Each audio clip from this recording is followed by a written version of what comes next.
ఈ వీడియో చూస్తున్న వాళ్ళందరికీ నమస్కారం. తిరిగి శ్రీప్రతులకి స్వాగతం. ఈ వీడియోలో చేయబోయేది రోజ్ మిల్క్. దీనికోసం 3 గంటల ముందుగా గోందుక తీరాన్ని నానబెట్టుకోవాలి.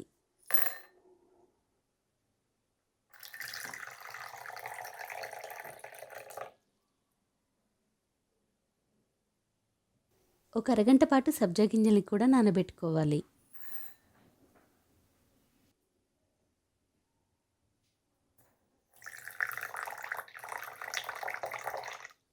ఇప్పుడు ఒక గ్లాస్లోకి ఐస్ క్యూబ్స్ని వేస్తున్నాను.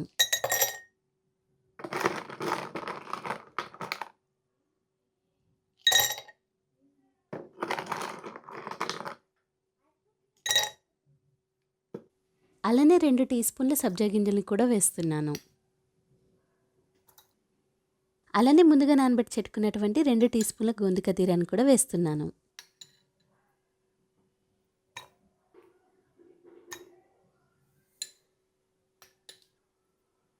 ఇప్పుడు దీంట్లో 3 టీ స్పూన్ల రోజ్ సిరప్ను వేస్తున్నాను.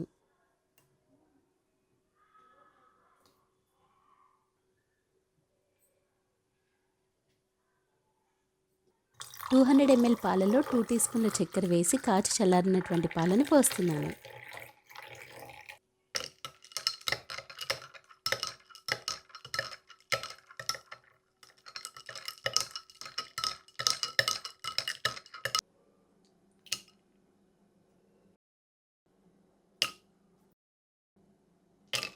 Healthy and tasty rose milk తయారైంది. ఇంకెందుకు ఆలస్యం, ఈ రోజ్ మిల్క్ని మీరు చేసుకోండి. దీని రుచిని మీరు ఆస్వాదించండి. మా శ్రీప్రతలో ఎన్నో రుచికరమైన రెసిపీస్, అందుట్లో ఇదొకటి. మరో మంచి వీడియోతో మీ ముందుకు వస్తాను. అంతవరకు సెలవు.